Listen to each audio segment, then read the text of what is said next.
Part 1. A lone PDF flickered on my laptop screen, its subject line cold and clinical. Let's be adults about this. I'd only been in the Afghan desert for a few weeks when I saw it.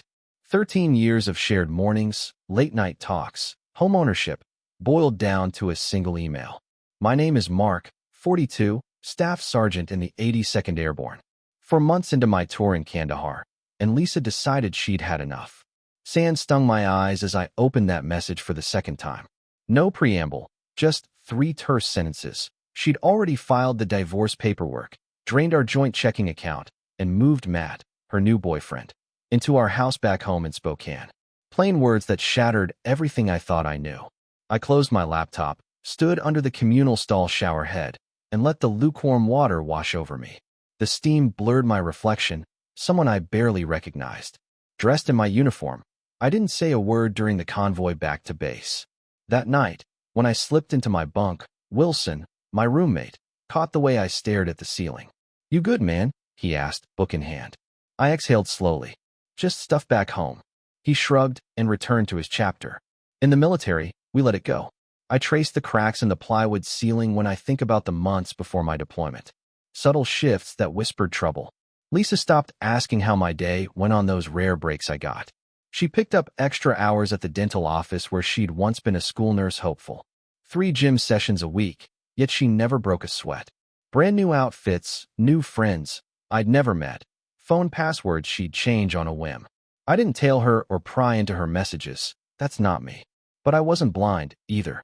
So I made my own quiet plans, rented a small storage unit across town, and stashed my birth certificate, our marriage license, the deed to our house, my name alone on the VA-backed mortgage, plus my grandfather's watch and mom's sterling silver bracelet.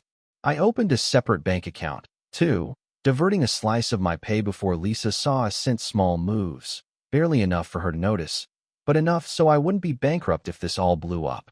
The terminal's overhead speaker crackled the night before I left. Lisa hugged me goodbye with eyes as dry as dust, like I was just another soldier heading out on mission, not her husband. A flash of regret stabbed me. I should have known then. But part of me still wanted to believe I'd misread everything.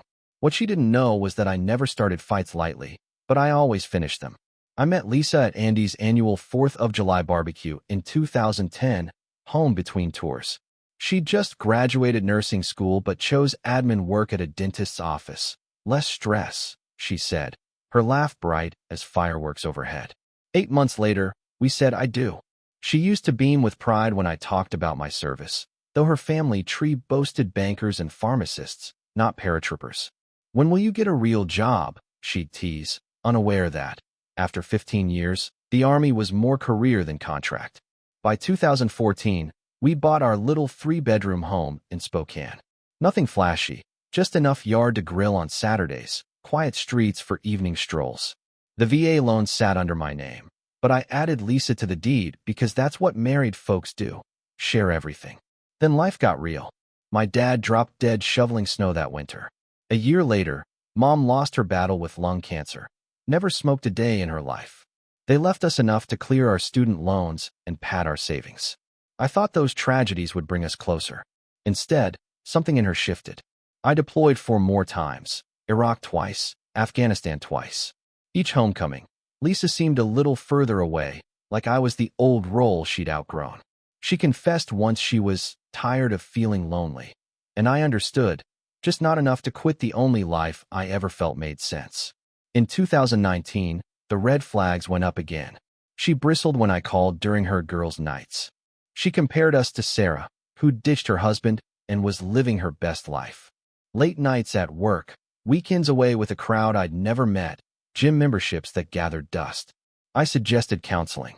She brushed it off as a phase. I watched and I waited, heart tight with worry but head clear. My father taught me never to act on a hunch until every angle's covered. So I kept building safeguards, my own silence weaponized. Because in this world, you learn to trust your gut. 2 weeks after that divorce notice glowed on my phone, I was in the mess hall, spoon halfway to my mouth, when my bank app buzzed. Another $88,500 withdrawal. Almost all of it. My chest squeezed. This wasn't just paperwork. It was a declaration of war I'd already been arming myself for, quietly and methodically. I tapped the screen and stared at her name beside the amount. Then I looked up at my brothers in arms, their conversation drifting around me.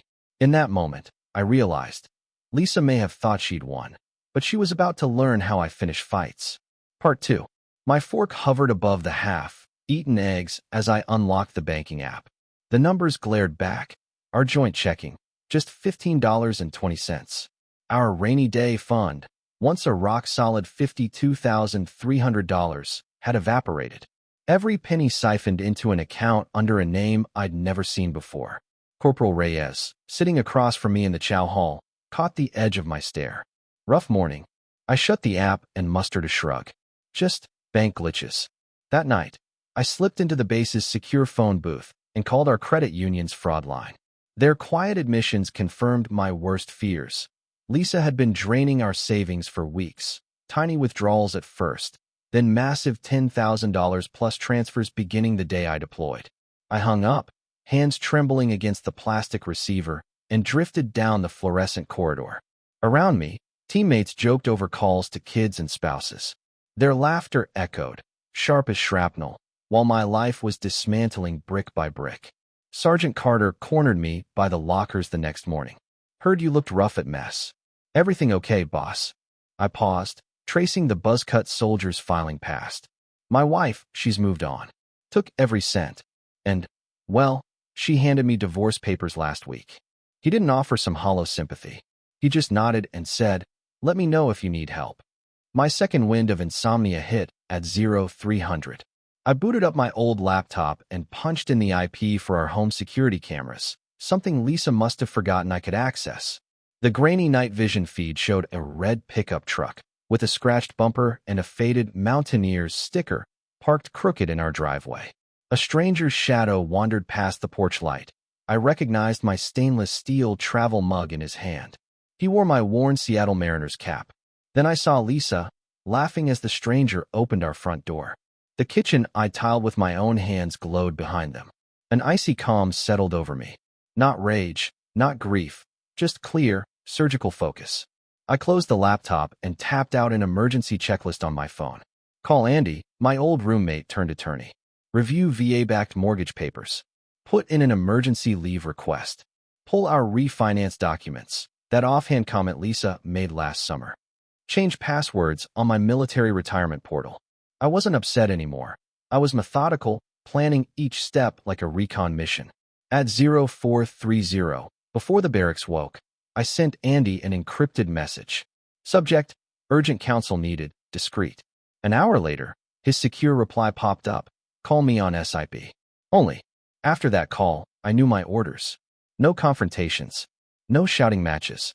Just watch and let Lisa's own schemes do the heavy lifting. 2 months later, I slipped back stateside under an alias, booked a room at the East Side Motel by I-90, and contacted Andy. We met at the old Twin Pines Diner, 30 minutes from our neighborhood. He slid into the vinyl booth, concern etched on his face. You look like you've been through mortar fire, he said, handing me a full coffee. Feels like it, I admitted. He passed a thick folder, deed records, bank statements, VA mortgage files, and one odd refinance application bearing my signature. Only it wasn't mine. The looping M in my middle name was off, and the slash on my 7 looked like a careless scribble. Forgery, Andy said crisply. About 4 months ago, someone tried to extract $375,000 from your home's equity. They listed that fella, Brent, as co-applicant. He's got felonies and DUIs on his record. I leaned back, staring at the rain pounding the diner's windows. So Lisa signed off on it, forged my name, and tried to mortgage our home to fund, what? Their new life together. Andy offered a tight nod. Your options are clear, but first, what outcome do you want? I closed my eyes, picturing every moment I'd lost. I want everything that's rightfully mine, and I want her to understand the cost of this betrayal. His jaw tightened. Then here's how we proceed. The next morning, I drove past our red brick house on Maple Street. Brent's old pickup was gone, but Lisa's silver sedan sat meekly by the curb, dusty windows, no lights in the foyer. That sight ignited something in me. I wasn't the abandoned spouse crying into my pillow. I was a planner, a soldier, ready to reclaim what was mine and watch, in real time, as Lisa got caught in the web she wove. This wasn't heartbreak, it was strategy, and I was about to execute it with military precision. Part 3. I parked 3 blocks away, my heart thudding against my ribs like a warning drum. For a long minute, I watched the soft glow of our porch light, fingers drumming the steering wheel. I almost got out and knocked, forced a conversation, demanded answers. But that wasn't my directive. Instead, at first light, I found myself in Ms. Caldwell's office at First National Bank. She was the loan officer who'd approved that bogus refinance. I slid my military ID across her desk, then laid down my state driver's license so she could compare signatures. Finally, I placed the counterfeit loan papers, my John A. Mitchell scrawl glaring back at us. Her eyes went wide. "Lieutenant Mitchell, I'm required to report this immediately. I've already filed with the sheriff's department," I said, settling onto the scratched vinyl chair. Late that evening, my phone chimed with a message from Lisa. "Who's been calling the bank?" Cole said someone's asking too many questions. I let it sit. No replies. The next morning, I suited up and headed to the county clerk's office. There, under Mr. Bennett's watchful gaze, I filed formal objections to the refinance, citing fraud. I lodged a notice that barred any modifications to the deed without my explicit countersignature. 2 days later, my phone rang. Her number blinked on the motel's cracked screen. I let it go to voicemail. "Mark, the bank called about the house." "What are you?" Her voice trailed off. "If this is about the divorce, let's handle it like adults." Her own words, uttered once as cold courtesy, echoed in my mind. I didn't respond. That afternoon, Andy called. They froze the refinance funds. But there's more. Cole got pulled over in your old truck, suspended plates from his DUI convictions. "It's an impound." "Good," I replied, feeling a hollow satisfaction. He also had prescription pads in the glove box from the clinic where Lisa works. And they weren't blank. Something cold slid through me, sharper even than betrayal. Prescription theft? That was a felony she couldn't weasel out of.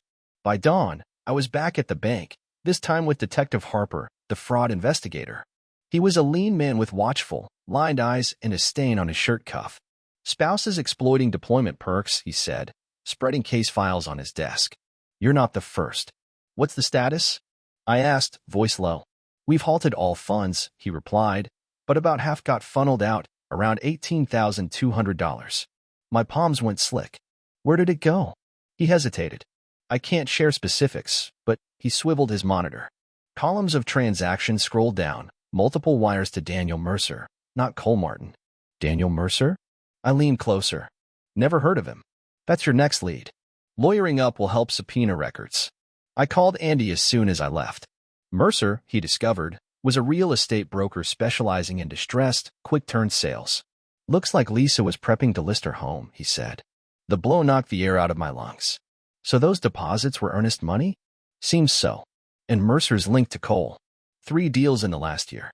I sank onto a concrete bench outside, trying to piece it together. This wasn't a sudden fling, it was an elaborate swindle. Lisa and Cole, with Mercer fronting the sales. And I was the patsy, the deployed spouse who never saw it coming. "Mark," Andy's voice crackled through the speaker, "you've got leverage now. Mercer's fingerprints are everywhere. We can not only cancel the sale but pursue criminal charges." My jaw clenched. This had morphed from personal devastation into a full-scale operation. Other families had likely been victims, too. "What do we do next?" I asked, my voice steady despite the storm inside. Andy paused, then said, "We close every exit. We seal the property.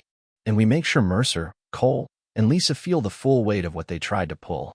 I nodded to the empty street, the first flicker of purpose igniting behind my eyes. No more hesitation, this was my mission now.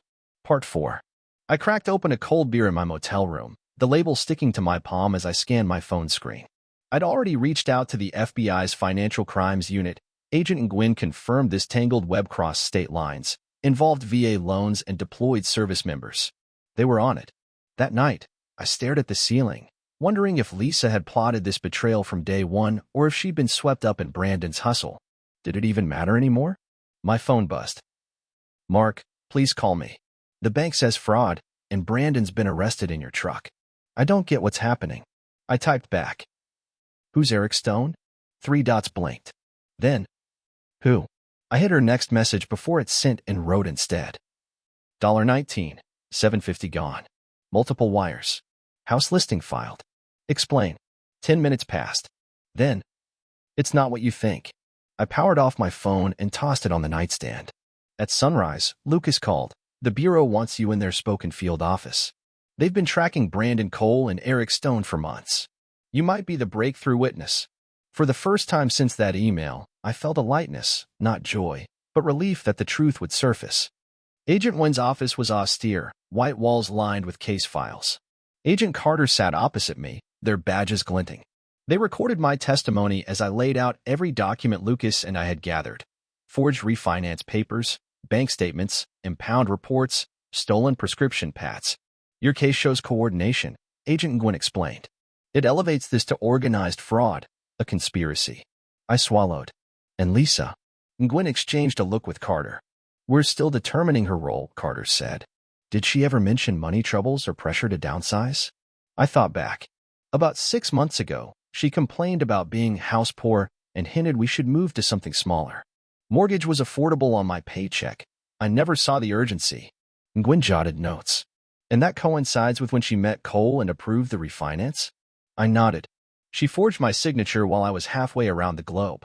They probed deeper questions about clinic prescriptions, impound hearings, and my interactions with the bank. When we wrapped up, Carter slid me a business card. Don't contact Cole or Lisa. We need to build a watertight case. I nodded, understood. That evening, I drove through my old neighborhood, heart pounding at every stop sign. Brandon's pickup was back in the driveway. Lisa's car was missing. My phone vibrated. We need to talk face to face.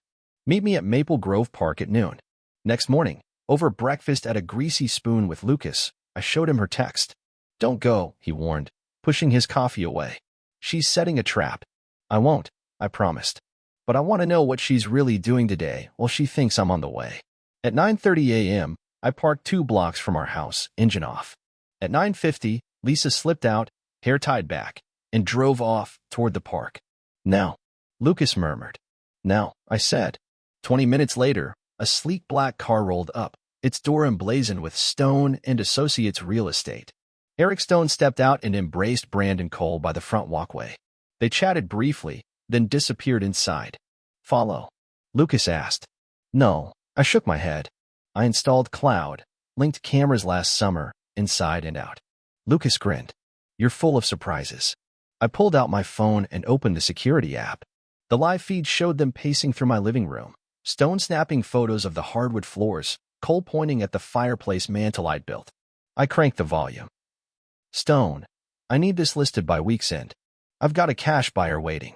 Cole, what's the starting bid? Stone, $480,000.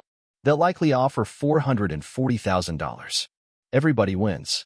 Cole, what about her husband? He's asking questions. Stone, waves hand, deployed troops have protocols. He'll settle, take the payout, and move on. I watched them, a knot tightening in my chest. They discussed paint choices, staging tips. My home was being commoditized while they assumed I'd vanish quietly. That's enough, Lucas said. We have them on tape. I locked the feed and slid the phone back into my pocket. The sun streamed through the dusty blinds, illuminating motes in the air. This wasn't just personal betrayal anymore. It was a calculated conspiracy using military service as cover. Now, with the Bureau building charges and Lucas ready for civil motions, I had the evidence to reclaim my life and ensure Lisa, Brandon, and Eric faced every consequence. This mission wasn't over. It was just beginning. Part 5. I nudged Andy and held up my phone. You seeing this? He was already pressing record on the live security feed. Every word, every frame. I forwarded the stream link to Agent Ramirez with a single line, in progress. 30 minutes later, I slipped behind a row of parked cars down the block, watching dark blue unmarked SUVs and a couple of gleaming FBI cruisers fan out around my old home. Through my binoculars, I saw Agent Kim and a few others move in, cuffing Lucas Harper and Derek Shaw at the front steps. My phone buzzed. Ramirez, we've got them. Wire fraud, conspiracy, attempted sale under false pretenses. We'll need your formal affidavit today. I tapped out on my way, then glanced up the street. Emily was standing on the lawn, her arms wrapped around herself, eyes wide as agents carried box after box of files and tablets past her. Me, what happens to her? Ramirez, depends on her involvement and what you'll ask us to do. I watched Emily for a moment, 13 years of vows, vacations, birthing our son, all that history. Then I tucked my hands in my jacket pockets. Me, I just want what's fair. The federal machinery kicked into high gear. Within days, Harper and Shaw both cut plea deals in exchange for naming names and detailing their three-state operation targeting deployed service members. Emily insisted she'd been manipulated, that Derek convinced her I was hiding an offshore account. She claimed she merely signed papers Derek handed her, didn't understand the paperwork. Her plea: restitution of every stolen dollar, no claim to the house or my pension, and a sworn statement admitting she'd signed my name on the false mortgage docs. In return, I agreed not to pursue further charges against her. 6 months after that first email from the desert, my divorce was final. No fault, clean slate. The day the last papers hit my inbox, Agent Ramirez called. Derek Shaw got sentenced yesterday, 7 years for fraud, identity theft, and conspiracy. Lucas Harper got 9. Thought you'd want to know. Me. Thank you. Ramirez, one more thing. We uncovered evidence of similar schemes against at least 8 other military households. Your affidavit helped us establish the pattern. Those families may reclaim what they lost. I sat back on the couch of my one-bedroom rental, the late afternoon sun slicing through the blinds. My phone buzzed. Emily. I never intended to destroy us. I'm sorry. I stared at the text, felt nothing, then deleted it. A year later, I couldn't stay in that house any longer. Too many echoes of betrayal in the walls. I sold it quietly and used the proceeds to buy a modest A-frame cabin near Bozeman, Montana, 2 bedrooms, a workshop out back, 5 wooded acres with a creek that babbled like an old friend. I took early retirement from the Army. 20 years was enough.